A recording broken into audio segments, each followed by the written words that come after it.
Welcome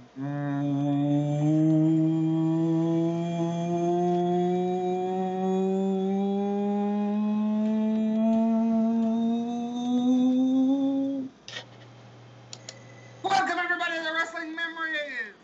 Hey, I hope you guys are having a wonderful evening. As always, I am Johnny Sinister, the Sinister One, the one you love, the one you adore. All that good shit. I'm just kidding. Fuck yeah. Most of you fuckers hate me anyway. And the panel with us tonight, as always, we have JP Baker and the Tattooed Mistress. How's it going? It's going good. It's going good. I'm tired. We're going to give you a quick update real quick before we start the show. Before we introduce Trexter, I'm going to let Heather give her announcement because we went to the doctor today. Heather? Well, come hell or high water, JP and I will be parents on the 26th. So whether or not she comes on her own, if she does not come Friday or Sunday night on the 25th, we're taking her to the hospital. They're going to start inducing her. And then if she's already not coming on the before then, she will be coming out either the 26th or 27th. That being said, I'm going to say this right now. There will be no show on the 26th, which is a Monday. And highly unlikely that there will be a show on the 27th. And even depending, probably will not be a show on Thursday as well. So everybody will have a week away from me, which I'm pretty sure everybody would like a week from me. My fucking God. No, But, so just giving you a little administrative note there on that. I will, if they let me, be streaming during the birth, if I can. I will be streaming. I'm going to get 400,000 views one way or fucking another. I'm doing this one for views, even though I will be paying attention to what's going on and stuff, but I'll have my mom hold the camera. Oh yeah, that'll be interesting. Mom, here, hold this! So, hold my beer! So, that being said, we thought we would give you an update. Come hell or high water, we will be parents the weekend after Thanksgiving. So, yeah, just thought we'd throw that out there. Also, as you notice, there is no Bobbitt and there is no Ronnie. They both lost power, so we will be without them. We will be without them for the night. So, Johnny, go ahead and finish your introduction. I just wanted to throw that in there. Go ahead. So with that being said, we're going to get into... Oh, wait a minute. I'm sorry. There's Trek with us tonight. Hey, guys. How's it going? Good. We can actually fucking hear you. How is it going? I am doing fine. Would you like to please speak louder? You're good, man. All right. So with that being said, as we promised last week, we would be getting into the rivalries, real-life feuds, iconic rivalries, and there's none more iconic in the WWE than the classic that we all know and love, Stone Cold and Vince McMahon. Arguably one of the greatest rivalries in wrestling history. Unlike anything we've ever seen beforehand. And honestly, really haven't seen anything to that level since. We've seen people try to duplicate it, but can't do it. Them two had such great chemistry. I will say that right now. This was one of those honestly, this was one of those rivalries I think you could always try to duplicate, but you can always imitate, but you can never duplicate it. Right. You can never do it. No. Because just all the right stuff was there. And this was one of those rivalries that started as a work, Mm-hmm. and later on became our actual real feud. And even though to this day they are really good friends, both Vince and Stone Cold Steve Austin, that what we're talking about was what we'll probably get into next week. We'll save that for next week, where their real life. It's essentially Stone Cold walked out on the company. That was not a work, and that was a shoot. But we'll get into that next week. Well, I know we're jumping ahead, but I'll make mention of again next week as well. What I find funny is arguably one of WWE's greatest superstars. He is often very critical of WWE. He is very critical. He is very, very critical. And very, very in fact, that's one of the reasons why he's not on the WWE Network anymore with his podcast. Because he's so critical. Yep. So, with that being said, getting into the workings of this feud. Mm-hmm. Stone Cold, as we all know, was at one time called the Ringmaster. Ted DiBiase, or not Ted DiBiase, am I right? Ted DiBiase? Yes. Mm-hmm. Yes. Yes, yep. They had him as his manager, the Ringmaster. They had him as the manager, and Stone Cold really wasn't feeling it. Arguably, now, this is where some argument takes place. The Stone Cold character that we all know and love, a lot of people say it was WWE, and there are some people, like myself, that say the actual beginnings of it, which I think is what led him to want to do this, is ECW. That's right. Austin was an ECW guy. Yes. And in ECW, he was the beer-swilling, flipping bird Stone Cold Austin that we see in the WWE. Yes. And how this all came about is that Vince McMahon was starting to come out in the limelight as the owner of the company. Yep. Very, very little bit, but not really. It really was the Montreal Screwjob when we really saw. I like how they feathered it. They didn't just jam it down your fucking throat like they do today. They feathered it in. Every little nuances that they did. It started with Stone Cold with the when he hurt his neck. Mm-hmm. When Owen Hart gave him the pile driver.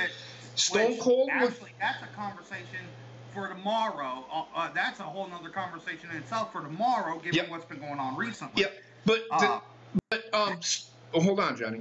But if you pay attention to what's going on, and I figured it out as they were going along.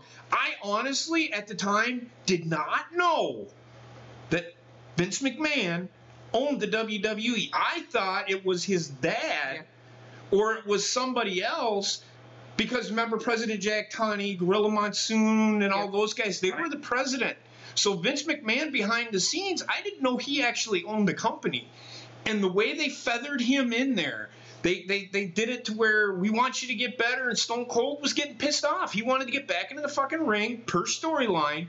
And then the Montreal Screwjob happened is when it became full-blown.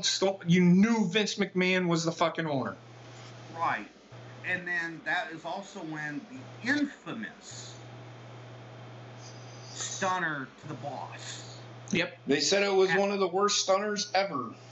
One of the worst stunners ever, but oh, was it so sweet to see. Because at that point, I think what made this rivalry, and I'll get your guys' thoughts on it, I know for me, what made this rivalry so good was it was the working man sticking it to the boss. Yes. It's what every person, they hung on everything that Stone Cold did because of that. And that's why later on when he turned heel, people weren't buying it. Right.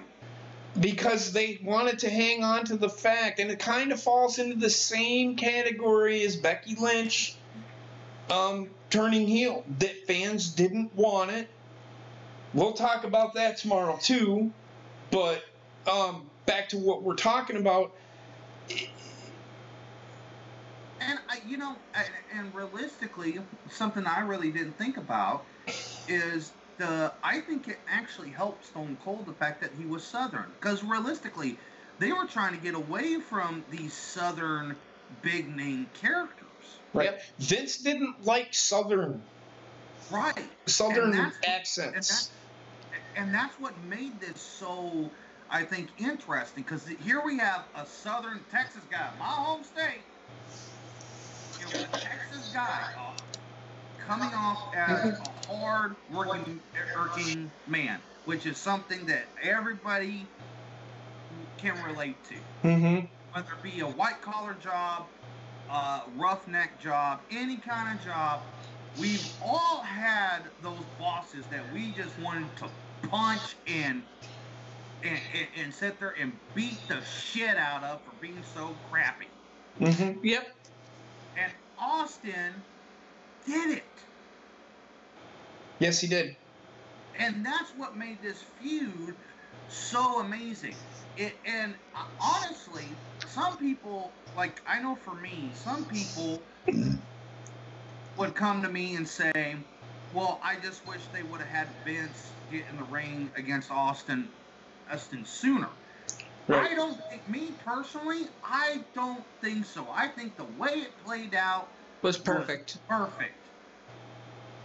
Right, and I agree. That build-up where even Vince McMahon was using these surrogates, something he even used past that. Yeah, and if you watch the WWE rivalries on the network, it was because Vince McMahon could not wrestle.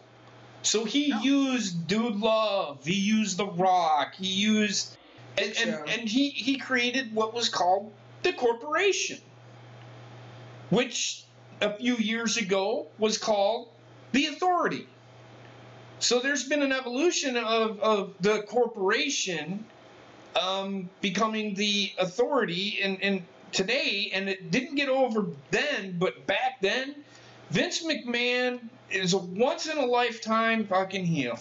It is a corporation, not the Authority. Well, no, I'm saying that the Authority, the corporation that we seen a few years ago, was the Authority, which evolved. How you doing, Beersy? Man, Beersy even agrees. She's so happy she had to come on camera and say that she really liked the feud too. Right. What do you think, Trek? What do you think about the beginning of the feud, or how they worked the feud itself? How they incorporate? I guess better yet. Hold on, Trek. I guess better yet, the question is, how do you feel about Vince McMahon actually being feathered into being the owner, even though he really was the owner? How do you feel that they kind of feathered that in as him being the owner? When it first happened, I was really in shock because I had no idea. Growing up a wrestling fan, I didn't know who owned the company, and I didn't look into that stuff. So I was really shocked that he became more of a on-screen character and admitted that he owned the company. Mm-hmm. Keep going. I did like how they started off. They made it a slow burn. They started with the thing with Austin's neck and everything like that. They also, I think it also went perfectly into the fact that the whole Brett screwed Brett. They made him an even bigger heel. Well, that's when just want Austin to kick his ass even more. That's when Vince became a full-blown heel character. Now here's the scenario that because this is what I kind of thought about it too. We spent a lot of time talking about the curtain call on the last few of the Monday Night Wars, and how that kind of ruined kayfabe.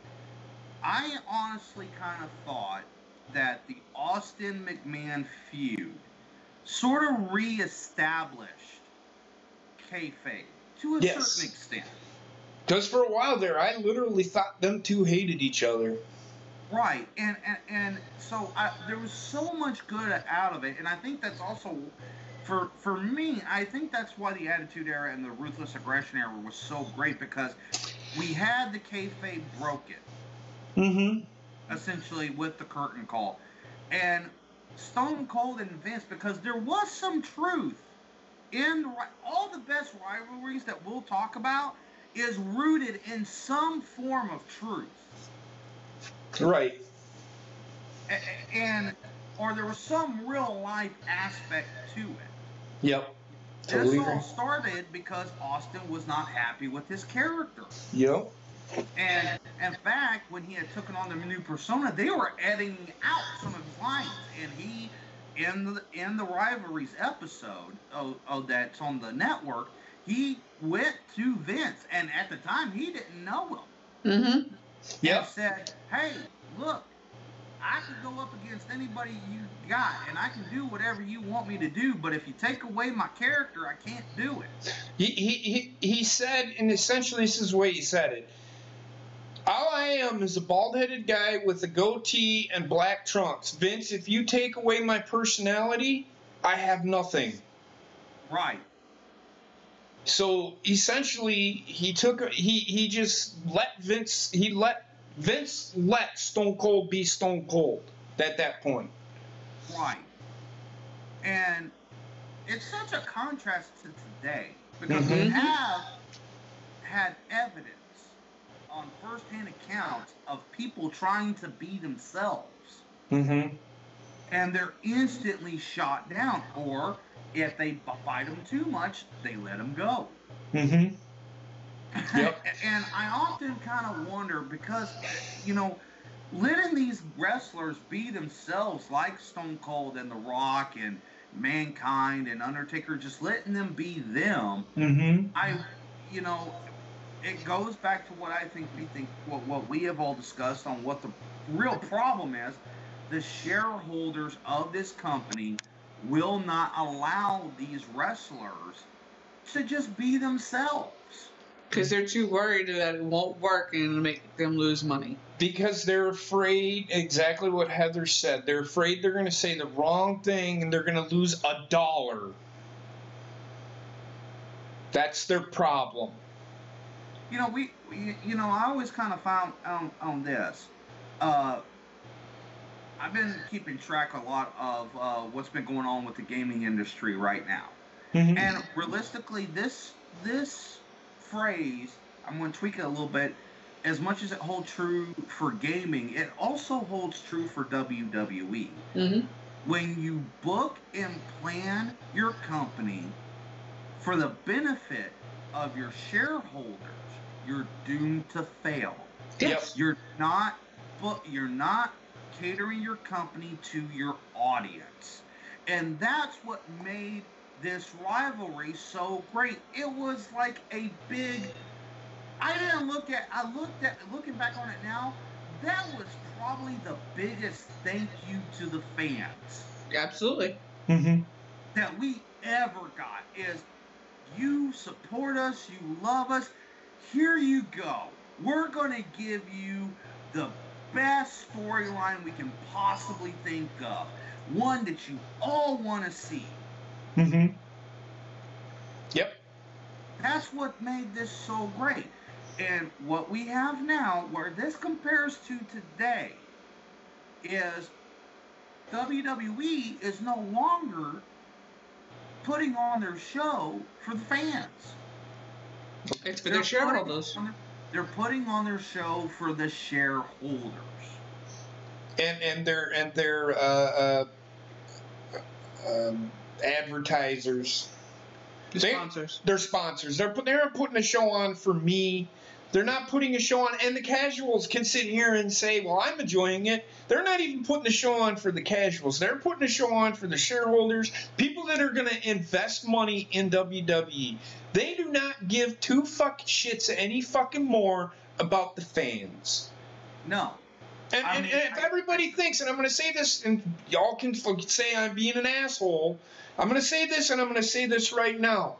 Putting the title on Daniel Bryan was the dumbest fucking move this company ever fucking made, because it's gonna fucking fail.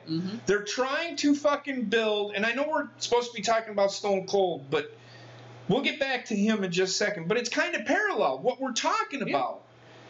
No, it's fucking Stone Cold or Daniel Bryan with the title reign that he has. It's a token title run. What's it gonna do for future? What are they doing with the future?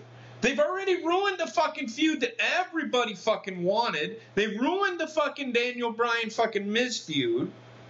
They've ruined AJ Styles and the feuds that he could have had in the future. Well, and two, I was watching something today, and one of the reasons, and when I heard it, I'm like, yeah, I could see why they did it. Not that I agree with it, but I'm like, okay, this makes a lot of sense. And this is why they did it, is back in 2014, the dream match was Daniel Bryan versus Brock Lesnar. And so they're thinking that this was this is what I heard today. And we'll get back to the, well, it is relevant because this is Vince McMahon we're talking about, right, and how he's changed from the decisions he made in the past versus now.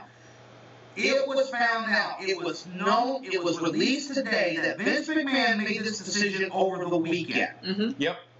Before Becky Lynch did. So Daniel Bryan becoming champion had nothing to do with Becky Lynch. Right. No.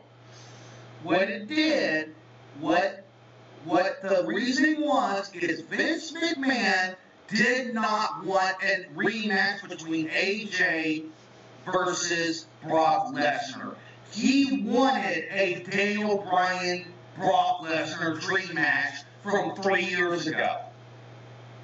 Yep. The whole problem is he's not getting the Daniel Bryan of 3 years ago. He's getting the safe Daniel Bryan. Yeah, that's the thing. We're not getting the Daniel Bryan from 2014. And that's the problem. It's to see, you know, I know a lot of people give Vince a lot of shit nowadays. Yep. And, you know, I honestly hate to see it, because at one time, especially when it came to the Austin rivalry, this man was a certified genius. Yeah, he still is. He's trying. Here's what I think it is. He's being handcuffed. Yeah, I think honestly, I think if he didn't have to worry about the shareholders and he was a billionaire and his company wasn't public, I guarantee it, you would still be seeing ruthless aggression or attitude era type stuff. However, still catering to the younger audience. Right. Because he is a certified genius. Because everything that he did during the Attitude Era, if you have never heard Bruce Pritchard, if you have never heard Jim Cornette, if you have never heard a podcaster say, Jim Ross, everything that fucking happens in the fucking wrestling business in WWE, that's all Vince's idea.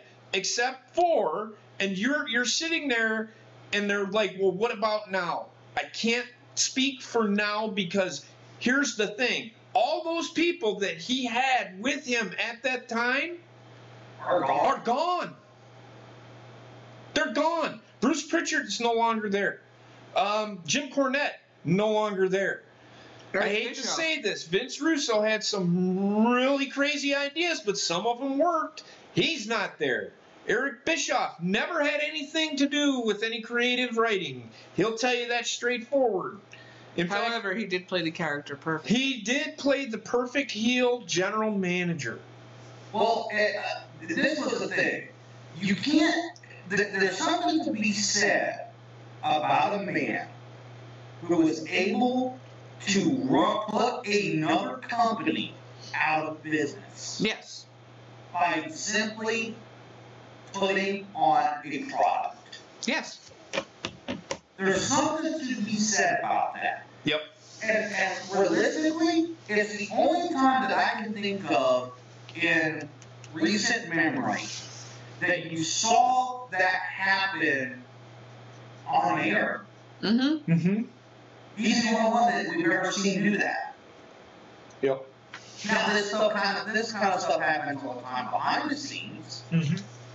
But this stuff, I mean, you got to give credit where credit is due. In the Attitude and Ruthless Aggression era, and particularly with the Stone Cold Old, this was gold. This was literally gold. It was. I often kind of disagree with people when they say the golden age of wrestling was Hulk Hogan and Macho Man. This was the golden era of wrestling. Yeah. I mean, yeah, you could say that, but I think if they just they stamp an era. What? Just give me 1 second, guys. I'm sorry. It's all right. They stamp an era. Not so much that it is what it would say, and I do agree, this was like one of the greatest eras the WWE's ever seen. But I will even go a step further. I think the Ruthless Aggression era was the greatest era. Because there was a little bit of everything. Attitude Era was all about tits, ass, and fucking blood. It really was. I mean, they gave us some great storylines, but it was all about tits, ass, and blood. And that's the Attitude Era. When in the Ruthless Aggression era, you had a little bit of everything. It was tits, ass, and blood, and it was actual fucking wrestling. And they gave us wrestling matches that were really good. And storylines that were And storylines. I mean, Attitude Era gave us all that stuff too, but I think they really kind of, the Ruthless Aggression era kind of gave us a little bit more of that. If they went back to the Ruthless Aggression era now, I honestly think that with the talent that they have now, it would probably be they'd be making more money than they are now. That's for sure. I want to dispel something. I'm going to dispel something right now. Because a lot of people are saying that they need to listen to us fans. I want to remind people of something that, and some of you are not old enough to really understand this. WWE has a history of not listening to its fans. If they listened to the fans, we would have never gotten the Attitude Era. That's true. If they listened to the fans, we'd be watching WCW right now. That's true. People have to understand something. Are we happy with the direction that WWE is going right now? No. But to say that they need to listen to us, Yeah, that's horseshit. It's kind of a bad statement because of the fact that when the Attitude Era happened, and when Stone Cold was swilling the beers, giving the bird, fans, Vince McMahon, it was shown on live television. Vince McMahon standing by a phone, and call after call, they did news specials on it, they did documentaries on it, they did press conferences about it. People hated what WWE was doing during the Attitude Era. Mm-hmm. But Goldust said it best. Goldust said it best, though. No matter how many people complained, each week there were more and more ratings. So more and more people tuned in no matter what. The difference here is it's not drawing more people in. Right. Yes. What you're talking about, what's going on today? Yes. Yes. Yes, you're right. But so I need to dispel this myth. WWE is never going to listen to their fans. I don't want them to listen to the fans. I'll put it to you like this. If the fans think that they can book the fucking matches, then book the fucking matches. But you better goddamn if you want to fucking do nothing but book fucking dream matches on fucking Raw, you have no fucking pay-per-view. Right. You have no pay-per-view. Why are you going to book a match? And they've done it on fucking Raw and SmackDown numerous times. And look at where it gets them for their fucking pay-per-views. Their pay-per-views should be where you're seeing Daniel Bryan versus fucking AJ Styles. Not on a fucking SmackDown just after fucking Becky Lynch gets her fucking face broken. For a title. For a title. You don't do a title change of this. I can understand if it's fucking on a Raw that's like 2 months, 3 months away from a fucking Survivor Series. But you don't change a fucking title before a major pay-per-view. It's a stupid fucking move. Anybody that thinks that's a good move, and I'm going to repeat myself again, I said it on fucking Tuesday, and I'm not going off, but I'm sick and tired of fucking people saying it was a good fucking move. If you think it's a good fucking move to see Daniel, just to get Daniel Bryan and Brock Lesnar in a match, fuck off. You're ruining your fucking title by fucking doing that. Now it's going to get hot potatoed. I guarantee it. And well, and I said it too. I mean, how many months back did how many months back, JP, did I sit there and say that when we first came up with our initial theory about Randy Orton being the one that beats AJ? Mm-hmm. Hey, how long ago was it when I sit there and said, don't be that surprised, if they put it on Daniel Bryan before they do it before they put it on Randy Orton, I'm going to be one pissed off motherfucker. And I reiterated that statement, and you've seen how pissed I was on fucking Tuesday. The Becky Lynch thing, I'm not going to lie to you, and we'll talk about it tomorrow. I know we've gone off on a tangent with the fucking, we'll get back on the Stone Cold thing here in a second. But we'll talk about this on Friday. I'm kind of on board with the Becky Lynch thing, as long as they do the right thing. I'm skeptical, but I'm on board with the Becky Lynch thing. I am on board. But enough about that. But I'm so fucking frustrated with WWE. I'm still not happy with the fucking move to Daniel Bryan. I don't fucking care if we're getting Daniel Bryan versus Brock Lesnar. I would much rather see fucking AJ Styles versus Brock Lesnar. Did anybody watch the fucking match last year? One of the best matches of 2017, if not the best match of 2017. So anybody that wants to fucking argue with me, go right ahead. Well, and that's the thing, is this, I don't say this about any other product. I don't believe this, realistically, this is the only form of content that I can see where this really applies. WWE is truly one of those types of content that, realistically, if you don't like it, don't watch it, because because here's the thing. Again, I'm going to reiterate this. If you think that the WWE listens to its fans, now I'm not saying they haven't in the past. I mean, we got Daniel Bryan at WrestleMania 30 because of the fans' outcry. Right. But for the most part, WWE has never listened to its fans. Even with the Daniel Bryan taking the title, winning the title at WrestleMania 30, they still didn't. I mean, they did, but look at where it got Daniel Bryan. How long did he hold the title for? He's never had a legit title run. What makes you think that it's going to be any different? And realistically, even thinking back on it now, I don't think that was a response to the fan reaction. I think they always did want Daniel Bryan to go to WrestleMania. That's the way they were building it, yeah. Yeah, absolutely. Because the storyline was already progressing when the outcries were coming out. Mm-hmm. I mean, so the Yes Movement was started. I mean, this was a long build. Realistically, the Daniel Bryan thing was one of the last best long-form builds that we ever. That was at least a 2-year build. And look at what it paralleled. Wasn't as good, but it paralleled Stone Cold Steve Austin versus Vince McMahon.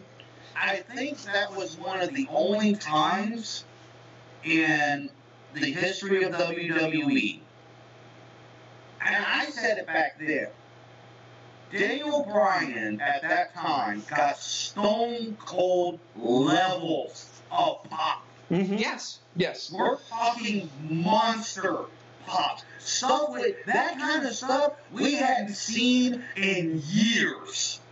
Right. And I will go one further as to say this with the Daniel Bryan thing. Daniel Bryan, when he came back, he got pop. His pop was a big pop when he came back to wrestling. Right. But it was You just for that watched night. it on Tuesday. He got nothing. No. It was a nothing burger. If Stone Cold was to come out and win the title off of AJ, I guarantee you, the fucking roof would have blew off the fucking place.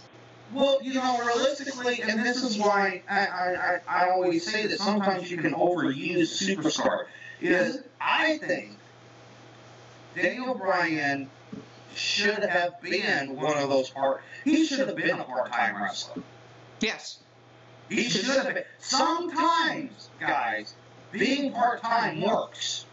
Yes. Stone Cold in the last few years he wrestled was a part-time wrestler. But guess what? That pop never died out. Exactly. Look at Raw 25. Yep. Raw 25 is a perfect example of what I am talking about. Austin hadn't been in the WWE ring in years. Right. The guy comes out, doesn't say a fucking word, Nope. and stuns the boss and his son and gets a bigger pop than anybody on the current roster today. I'll do one better. He got a Even- bigger pop than The Undertaker. I was just gonna say, even bigger pop than The Undertaker. Exactly. And so, what this boils down, and how this ties in, it goes back to that rivalry. That rivalry, arguably, is what put Stone Cold on the map. Yep. Yes. It's what made him. We give JP a hard time about how influential Stone Cold is, but realistically,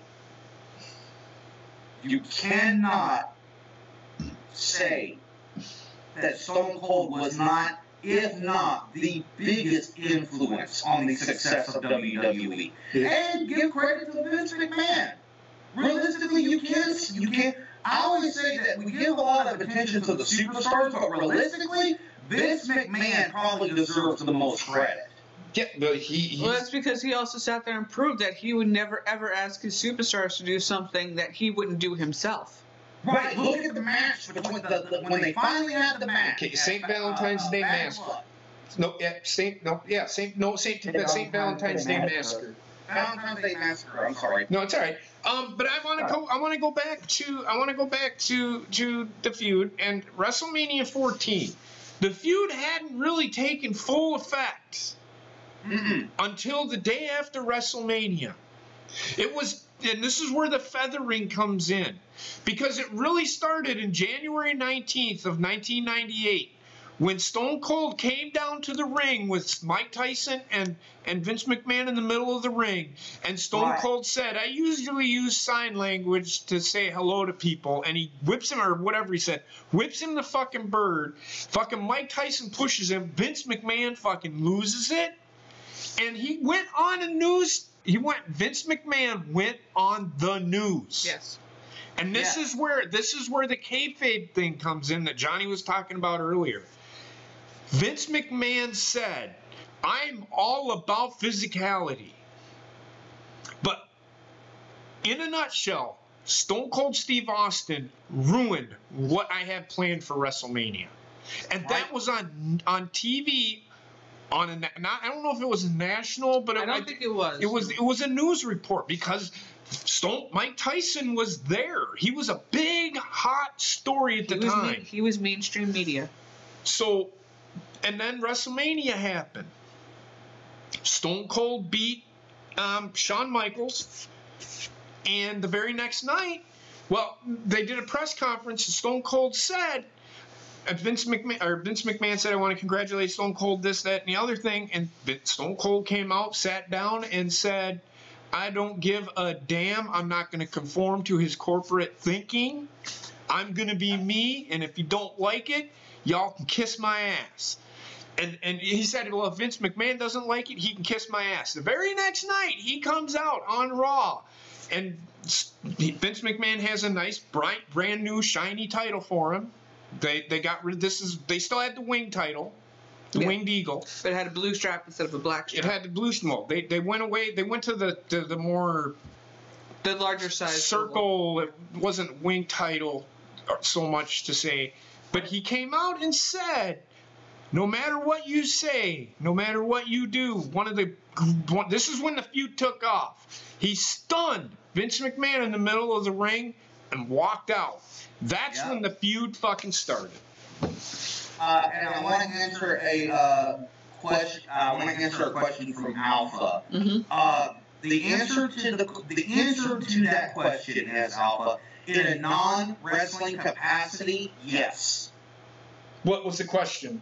Well, he said, sorry. It's okay. He said, well, in that case, I'll ask this. If The Undertaker would have been used less than he usually has in recent years, do you think his crowd pop would have been any bigger at all?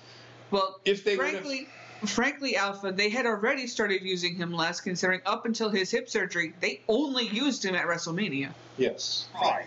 And the thing is that up until WrestleMania 30, anytime you saw The Undertaker, the thing with Undertaker is not so much we always assume that the loud cheers are what makes a superstar. The thing that was beautiful about The Undertaker, it wasn't so much the cheer that you got. You got an initial really loud reaction. But the thing is, Undertaker, in my opinion, had the best entrance of any superstar in the WWE. It was awe-inspiring. And the reason why, and so somebody asked me, well, there's a big pop, but then it really quiets down when he's walking to the ring. And I said, what you're not understanding is that up until WrestleMania 30, and even a little bit after that, when The Undertaker walks to the ring, it's majestic. There's an aura about it that when he showed up, you knew that this was going to be something to see. And that was part of the mystique of The Undertaker. And when arguably it was one of those times when sometimes silence says so much more. Well, it's just like with New Japan Wrestling. A lot of the times the crowd is dead silent, but that's because they're giving the wrestlers the respect they deserve in their performance. Again, it's a different culture. And I'm watching Wrestling Kingdom. Wrestle Kingdom 10 back. And if you like the Young Bucks are over as fuck. Even back in Wrestle Kingdom 10, they were over as hell. But the crowd does not. They sit on their hands. You can hear them go, whoa, and then something happens. Wrestling fans in Japan have it down pat. Yes. They build. You can feel the swell when something's going to happen. The crowd starts getting into it. The crowd starts getting louder. They start doing the whoa, and then it happens, and the pop happens. It didn't really happen in the match. I mean, you could hear them scream. Like when they go to suplex somebody, they're going, ah! And you can hear the whole fucking screen. The echoes. So huh? I don't know. I think it was on his end. It was sounding like a robot. I don't know. Who cares? Moving on. I think it was on Dala's end because nobody else has been complaining about sound issues. Yeah. So yeah, I mean, yeah. So there's nothing wrong with silence. Silence is actually sometimes a good thing. And, you know, well, we've really kind of gone off the rails in this one. But it's a good discussion. It's because it leads into so many other topics just based on this feud alone. Yes. Right. Well, and this feud really, it always goes back to what I've always said, is that this particular time frame, and I think if you hadn't had this feud happen, we really wouldn't be sitting here discussing this today. No. No, I think we'd be discussing whether or not Sting would still be wrestling today. Yeah. In WCW. Right. I think so. I really think so. So, yeah. I mean, we'll get more into this. We're gonna discuss this for 2 weeks, because this feud, actually, the rivalries, if you haven't seen it it takes 2 episodes. We've only tipped WrestleMania 14. We haven't even gotten into WrestleMania 15. We haven't even gotten into WrestleMania 17. We haven't even gotten to 2001 yet, or 2003. This feud, we could literally probably spend a month on it. We could. Probably, yeah. We're trying to condense it, though. I mean, we kind of went off on a tangent. But it's still parallel. But it's still parallel. We're talking about Daniel Bryan and the Authority. Our parallel is where we're going with this. Is parallel to that of, and not as big of a feud as Stone Cold, and it'll never be. I don't think they'll ever. This is #1 feud to me. This is like the greatest feud of all time, and it's just because Vince made it a priority, not because he was in the feud. Right. But you could if you look at all the other feuds that treat off from that. Rock Stone Cold, Rock Mankind, Stone Cold Mankind, Stone Cold Undertaker, Stone Cold. I mean, it just them two alone that branched off into other feuds that Stone Cold had because of Vince McMahon. Right. So, well, go ahead. Well, and realistically, I mean, Vince did it, to use a not so nice popular phrase. It was essentially what was best for business. Yes. Right. And it was, and that's where Stephanie and fucking Triple H, they thought it was best for business for Seth Rollins to be the guy. It essentially was, but really what was best for business, little did we know that it was Roman Reigns. Right. Is what they thought was best for business. So, but yeah, I mean, it's debatable, because I seriously think had Seth Rollins not been hurt. I agree. Yes, it would have been him other than Roman. I think it would that probably would have been a rivalry we would talk about as well, but that really never developed into a rivalry. Dean, I can tell you right now, I think if they do Dean and Seth right, that could be a rivalry we could talk about down the line. Yeah, it really could be. These are really interesting, because these rivalries that we're going to be talking about is, you're going to see where a lot of this correlates to what happens in it today. Right. Absolutely. And that's kind of what Wrestling Memories is about, but we'll get back on the Stone. We kind of went off on a tangent because of everything that happened on Monday and Tuesday. We kind of went off on a tangent. So what we will do, we will still talk about Stone Cold next week for sure, and we'll really get into the meat of we'll try not to go off on a tangent. We'll actually get into the feud between them two, because I loved watching that feud. I watched it today, and it brought back so many memories. I had so much fun with that feud, and like I said, it branched off into other feuds. Even Vince McMahon had branched off into other feuds. Vince Rock, Vince Mankind. I mean, it branched off into feud upon feud, and they all intertwined. All these feuds back then, because of them too, they intertwined other feuds. And they were able to build off of that. They were able to build a show around that. Now they can't do it. it goes back to what I said realistically, how important this feud is. This feud really sparked that where every storyline was important.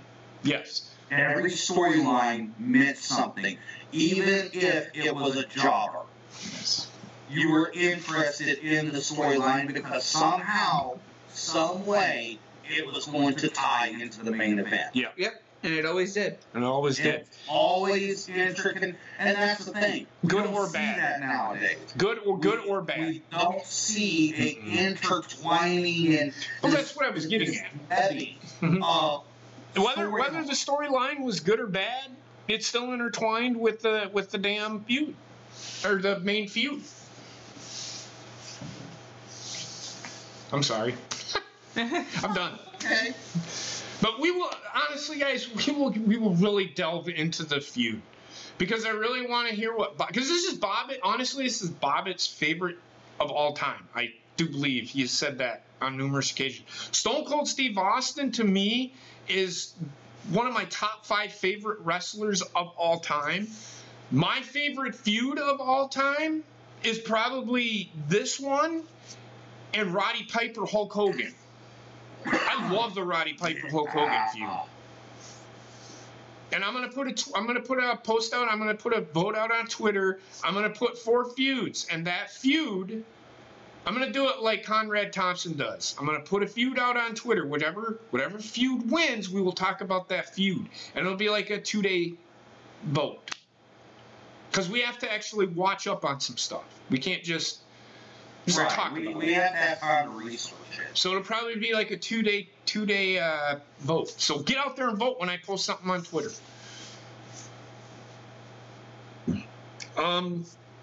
Johnny, you want to add some more onto that, or? I don't really have anything to add as far as any updates or anything like that. We'll get into. Was Stone Cold at WrestleMania 16? I don't think he was. No, he was hurt. Okay, he was hurt. That's when he got hurt. Or that's when he found out that his neck was fucked. Yes. Yeah. So we'll pick off. We got to WrestleMania 15. Well, actually, we left off at WrestleMania 14 because I really want to get into the feud between. Ultimately, it was a feud between Rock and Stone Cold, but it was ultimately the feud between Vince and fucking Stone Cold, because that's where we got up to St. Valentine's Day Massacre. Vince McMahon, and we'll give you a backstory. We actually watched the match. The 4 or 5 of us got together and we just watched the match.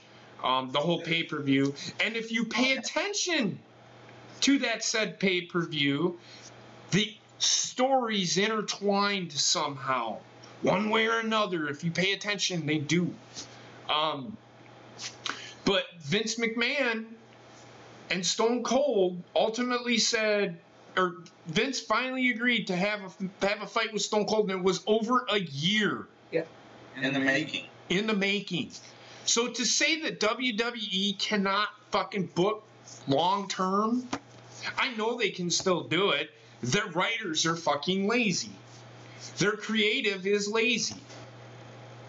Honestly, you want me to be honest with you, and I am going to shit on Vince here. I'm sorry. Honestly, to be honest with you, Vince McMahon needs to fucking not do everything, because it's hurting the shows that he is putting on right now. Yes. He needs help. He needs to allow people to help him. And I understand why he is the way he is, because of what Vince Russo did to him. Yes. Vince Russo left and was on fucking WCW the very next night. And that hurt Vince. That's when all of these compete clauses came into effect. Right. Where Vince said, even the writers and shit, the creative, they couldn't work for anybody else for 90 days. Yeah. So that ultimately hurt Vince, and Vince said he will never, and he told Bruce Pritchard this, He will never, ever give up the reins because of what happened. And this is where Vince Russo is a fucking douchebag. Because imagine what we would be getting today. And I think it might be still good, but not as good, because Vince is still doing everything because he doesn't want to give up the reins because he's afraid somebody's going to ruin or going to hurt him. Right. He's a human being. He's not a fucking robot. So. I think it goes back to the Lex Luger thing when Lex failed on him the night after the papers. Well, that didn't so much. That didn't so much because they talked about that. And Bruce Pritchard talked about it. That didn't bother him because Lex Luger he failed at what he was supposed to be, right. And they're just like, yeah, fucking get out of here. We don't need you here. Right. Because at that time, wasn't Stone Cold starting to go into retirement? Yes. No, Lex Luger? No, when Lex Luger left WWE? No, that's like right around the time that the fucking Attitude Era was getting ready to kick off. They had Rock and Stone Cold, Triple H. They had the superstars there, but, you know, it didn't really... So, yeah.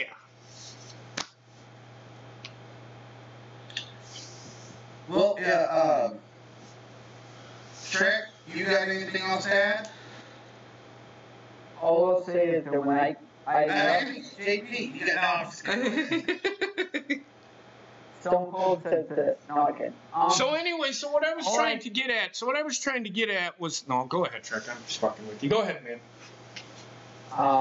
Just don't talk about. My dad died. I stopped. Just don't. I just want to say, don't talk about anything that we haven't talked about. Oh no, I'm talking about because watch you wrestling for a little bit. Yeah, no. What I'm saying is, don't talk about fucking 2003. Don't talk about Vince McMahon and the real life fucking feud that him and Stone Cold had. Talk about what we've talked about. That's what Johnny's asking you. When my dad died, I left. I would check in on wrestling to watch a little bit, but I wasn't as big of a fanatic. The person who brought me back was Austin. Yep. And he's the first wrestling shirt I ever got with Austin 316. I got that when I graduated high school. So he was the one who brought me back. So that's as big of an that's as big of an influence as I think you could get. And I think Bruce Pritchard even said he outsold Hogan like 10-1 with his shirts, and they were the simplest shirts of all time. Yep. Yep. Right. Yep. So yeah. TSS asked this question about Vince, and I'm going to say this. He said, I have a question. Since WWE publicly traded, is there ever a possibility that the board of directors can vote him out of the company? Just asking. Here's the thing, and I'm going to say this, TSS. Stop blaming Vince. Stop blaming Vince. Vince is only one person. Yeah. He's not, if anything, Vince made a mistake. They became public, right? Became a publicly traded company. If you vote Vince out now, guess who you're stuck with? You're stuck with Kevin Dunn.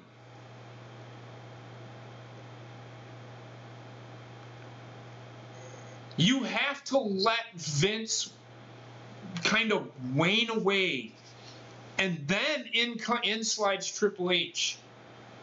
On the creative side, who's going to run WWE? Who's going to become the board of directors? Who's going to become the chairman of the board? His daughter, Stephanie McMahon Helmsley, or Stephanie Levesque. So don't think that just because Vince McMahon is leaving, Stephanie's coming in right behind him. It's not going to be Triple H. Triple H is going to handle the creative end of things. Stephanie's going to handle the day-to-day operations. And from what I was told the other day, Stephanie can't wait to take over because she wants to be bigger than fucking Disney. Yeah. So they're going to want to fucking build a fucking amusement park here in a few fucking years, folks. So don't think the WWE is going to get any better when Vince fucking leaves. Yeah. No, and It is, but I wouldn't get rid of Vince. I wouldn't get rid of Vince. If anything, I would vote out Kevin Dunn. Because once they vote out Kevin Dunn, then they can fucking bring in somebody that fucking knows and can fucking tell these fucking board of directors dumb fucks. Go shove it. Triple H is on that board because I'm sure he sits in these fucking boards like this all the fucking time. Like, why in the fuck are we doing this? So that in itself is, it's Kevin Dunn. And if you listen to Bruce Pritchard, he has said Vince has people sitting next to him that are not wrestling literate. So he has people, his people around him don't know shit about fucking wrestling, and that's another issue that is going on in WWE. Right. You're essentially seeing what happened with WCW. Yep. I think Vince, but again, Vince has to let go of some of the reins. I don't know. I think it can happen, but I don't think WWE would. I don't think the board would do that, because if they lose Vince, Kevin Dunn takes over. Yep. I don't want that, because then you're gonna see the women even farther down on the fucking totem pole. Becky probably won't get where they think she's gonna go. With Stephanie at the helm, yes. So. And according to Google, yes, they can indeed vote him out. They can, but I don't think they will.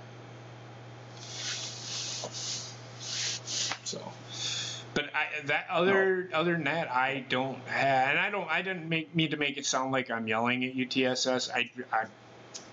I don't know. I just giving you my thoughts. I wouldn't want him, and people need, and people have been saying that, and it sounds like you're blaming Vince, and you shouldn't, because it's not him. He's kind of, his hands are kind of tied. Yes, he is ultimately the chairman, but he still has to answer to the board of directors and his sponsors. So, yeah.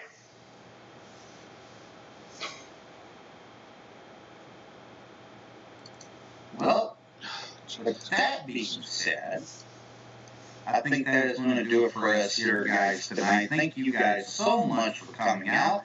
We'll continue the discussion of Stone Cold Steve Austin and Vince McMahon next week. Well, actually, no. Possibly. Right now, it's up in the... We are going to be here next week. Yeah, we'll be here next week. Well, it's Thanksgiving next week. No. Oh, next week, Thursday? No, we will not be. No, so with Heather might be pregnant, it may be a couple of weeks before we're back. Yep. Yeah, there will not be a show. Well, there will be a show next Monday. There should be a show Tuesday. There will be a show Sunday, but the following Monday and Tuesday, and probably the following week after that, there probably won't be a show, because Heather will be probably popping the child out on Monday. So, with that being said, guys, yeah, thank you guys so much for coming out and hanging with us. We greatly appreciate it. Tune in tomorrow for This Week in Wrestling, where we're going to get into all the bullshit that's been going on this week. Oh, yes. Yep. And with that being said, Heather, are you doing Raging tonight? Not really the full episode, but I will be giving people a little update of what's going on over here. Okay, so for those guys, for those of you that want to head on over to Tattoo Mistress's channel, go for a short, quick episode of Raging Inc. I will be going live on Twitch here in a little bit. Okay, so if you guys want to come on over, come hang out with me over there. And with that being said, guys, that was Wrestling Memories episode 40. You guys have a wonderful night. Good. Have a great weekend if we don't see you tomorrow. And if we don't see you for the rest of the week, have a great Thanksgiving.